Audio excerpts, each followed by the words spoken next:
emotional FIFA World Cup qualifier France, Ukraine, 10 years after the Paris attacks, and a nation trying to survive. Tonight, the Stade de France stood silent.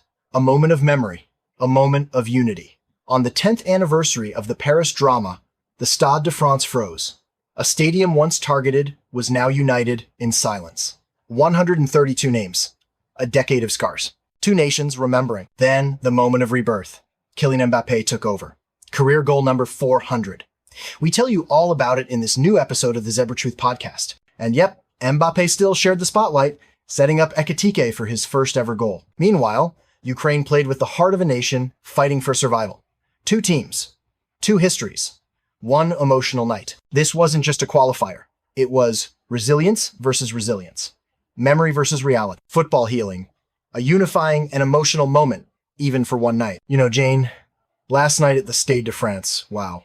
I have to say, it honestly felt like the whole world hit pause 10 years after those horrific Paris attacks, and suddenly, football became so much more than a game. Did you get chills during that opening silence?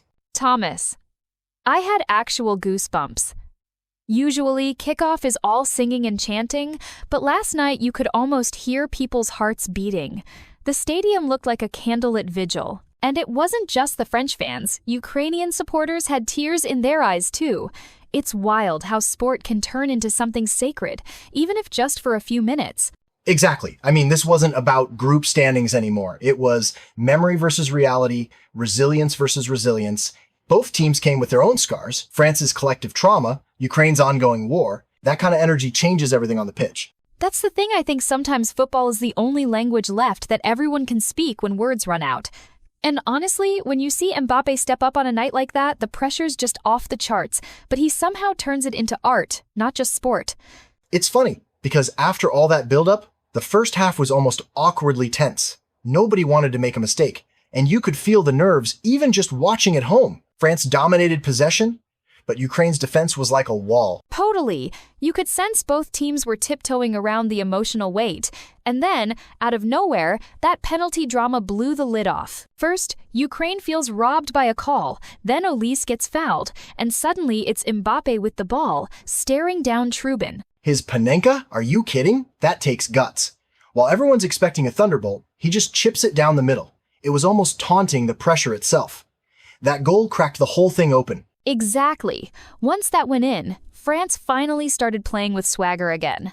But you have to hand it to Ukraine. They put up a fight that went way beyond football. It was like they were carrying their whole nation on their backs. That actually reminds me, a lot of people in France still ask, are these commemorations enough? Every year, we pause, we remember the 132 lost, but some critics say we risk just repeating the past if we don't tackle deeper issues. Yeah, there's this tension, right? Like, ceremonies are powerful and necessary for healing, but they can't become a substitute for real change. Survivors often talk about their pain not just from the attacks, but from feeling forgotten when the cameras move on. Security's tighter now, but the root causes radicalization, alienation, those haven't gone away. Exactly. I read a piece by a survivor who said, commemoration is not enough. We need action and accountability. It's a real critique. Memorializing is vital. But if policymakers don't address systemic gaps, what are we really learning? And yet, you can't just throw away tradition. These moments of unity, like last night's silence, actually do remind people what's at stake. But they've got to be step one, not the whole staircase. So let's zoom out football and democracy. Do you think these matches, especially one like last night, actually show us something about the pressures and contradictions in society? For sure. I mean, think about it. Every player is under the spotlight, every mistake is dissected instantly, and all those millions of eyes remind you of social media much? It's democracy in microcosm, messy, emotional, and sometimes unfair. There's also this weird tension, like everyone's expected to unite, but the pressure to perform and conform is huge. Mbappé gets the glory, but look how he passed to Ekitike for his first France goal. It's like a little lesson in sharing the spotlight, right? I love that.